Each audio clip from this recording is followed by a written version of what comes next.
Hi అండి, welcome to Jakkampudi recipes. ఈరోజు మన రెసిపీ వచ్చేసి తోటకూర పకోడీ అండి. మనకి 3 రోజుల నుంచి బాగా ముసురు పట్టుంది కదండి బయట. ఇలా ముసురులో ఈ తోటకూర పకోడీ అనేది చేసుకుని తిన్నారంటే చాలా ఎంజాయ్ చేస్తారు. లోపల మెత్తగా పైన క్రిస్పీగా చాలా రుచిగా ఉంటుందన్నమాట. హెల్దీ కూడా. ఎలా చేసుకోవాలి ఏంటి అనేది కూడా మీకు ఈ వీడియోలో చూపిస్తాను. చూడండి ఎంత కరకరలాడుతూ చాలా టేస్టీగా వచ్చింది. ఇలా క్రిస్పీగా రావాలి అంటే కొన్ని చిట్కాలతో మీకు ఈ వీడియోలో చూపించబోతున్నాను. లాస్ట్ వరకు స్కిప్ చేయకుండా చూసేయండి. ముందుగా ఒక బౌల్ తీసుకొని శనగపిండి వచ్చేసి 1 కప్పు వరకు తీసుకున్నానండి. ఆల్రెడీ జల్లించి మాత్రమే తీసుకోండి, ఎందుకంటే ఇందులో మురుము అనేది ఉంటుంది.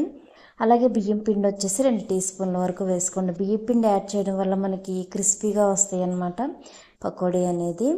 అలాగే తోటకూర వచ్చేసి 1 కప్పు వరకు తీసుకున్నానండి. కట్ చేసి వేసుకోండి. కట్ చేసి వేసుకుంటే మనకి ఆకులుగా లేకోకుండా చక్కగా మనకి పకోడీ అనేది బాగుంటుంది. ఇలా వేసిన తర్వాత ఇందులో పచ్చిమిర్చి వచ్చేసి ఒక 2 తీసుకుని గుండ్రంగా కట్ చేసి వేసుకున్నాను. అలాగే ఉల్లిపాయలు వచ్చేసి ఒక పెద్ద కప్పు వరకు వేసుకోండి. చాలామంది తోటకూర పకోడీ అనేసరికి తోటకూర వరకే వేస్తారు, అందులో ఉల్లిపాయలు అనేవి యాడ్ చేయరు. కానీ ఉల్లిపాయలు వేయడం వల్ల చాలా క్రిస్పీ, అలాగే టేస్ట్ కూడా అదిరిపోతుంది. ఇదేనండి చిట్కా. అలాగే అల్లం వచ్చేసి ఒక చిన్న పీస్ తీసుకొని ఇలా చిన్న చిన్న ముక్కల కింద కట్ చేసి వేసుకోండి. మనకి అల్లం వెల్లిపాయ పేస్ట్ కంటే కూడా ఇలా అల్లం ముక్కల్ని కట్ చేసి వేసుకుంటే చాలా బాగుంటుందండి. అలాగే పసుపు వచ్చేసి 1/2 టీ స్పూన్ వరకు వేసుకోండి. అలాగే ఇందులో జీలకర్ర వచ్చేసి ఒక 2 టీ స్పూన్ల వరకు వేసుకొని సాల్ట్ వచ్చేసి రుచికి సరిపడా ఎంత పడుతుందో చూసి వేసుకోండి. ఇవన్నీ వేసిన తర్వాత ఈ తోటకూర ఉల్లిపాయలు వీటన్నిటినీ కూడా పైన ఇలా క్రష్ చేసేయండి. ఇలా క్రష్ చేసిన తర్వాత పిండితో ఇలా కలపండి. మొత్తం అంతా కూడా ఇలా పట్టేసేటట్టు మనకి పై వరకు అలా ఉల్లిపాయలు తోటకూరని క్రష్ చేయడం వల్ల అది అందులో ఉన్న వాటర్ మొత్తం కూడా దిగిపోయి చక్కగా పిండిలో ఇలా కలిసిపోతుంది అన్నమాట. మనకి ఆనియన్స్లో వాటర్ అనేది ఉంటుంది కదండి, ఆ వాటర్ అనేది ఇలా పిండిలో కలిపి మనం క్రష్ చేసి కలపడం వల్ల మనకి పకోడీ అనేది చాలా రుచిగా క్రిస్పీగా వస్తుందన్నమాట. ఇదేనండి చిట్కా. మనం పిండితో పాటు మొత్తం కూడా కలిపేస్తాం, కానీ ముందుగానే ఉల్లిపాయలు తోటకూర అనేది ఇలా క్రష్ చేసి కలిపారంటే పకోడీ అనేది టేస్ట్ అదిరిపోతుంది. ఇప్పుడు గ్యాసులకి ఇచ్చుకొని ఒక కళాయి పెట్టుకొని ఇందులో డీప్ ఫ్రైకి సరిపడా ఆయిల్ అనేది వేయండి.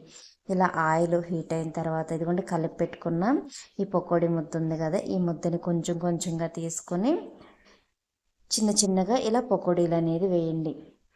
మనం పెద్ద పెద్ద ముద్దలు అనేవి వేసేసామంటే అవి లోపల మెత్తగా ఉండి కుక్ అవ్వన్నమాట. ఇలా చిన్నగా వేశారు అంటే మనకి పైన క్రిస్పీగా లోపల కొంచెం మెత్తగా మనకి టేస్టీగా చాలా బాగుంటాయండి. ఇలా వేసిన తర్వాత ఒకవైపు ఫ్రై అయిన తర్వాత రెండో వైపు కూడా చక్కగా ఇలా కలుపుకుంటూ ఫ్రై చేసుకోండి. మరీ ఎక్కువ గోల్డెన్ రెడ్ కలర్ వచ్చే వరకు కూడా ఫ్రై చేయొద్దండి, ఎందుకంటే మరీ ఎక్కువ కరకరలాడినా అంత రుచి ఉండవు. మనకి కలర్ అనేది ఇదిగో చూడండి, మనకి ఈ కలర్ అనేది రావాలన్నమాట. ఈ కలర్ వచ్చినప్పుడు తీసేసారంటే మనం తీసి బౌల్లో సర్వ్ చేసుకున్నప్పుడు మనకి కలర్ అనేది కొంచెం చేంజ్ అవుతుందండి ఆ హీట్కి. వీటన్నిటిని కూడా తీసి ఒక బౌల్లోకి వేసుకున్నాను నేను. అలాగే పచ్చిమిర్చి వచ్చేసి ఒక 2 తీసుకొని ఈ కాగిన ఆయిల్లో వేసుకోండి.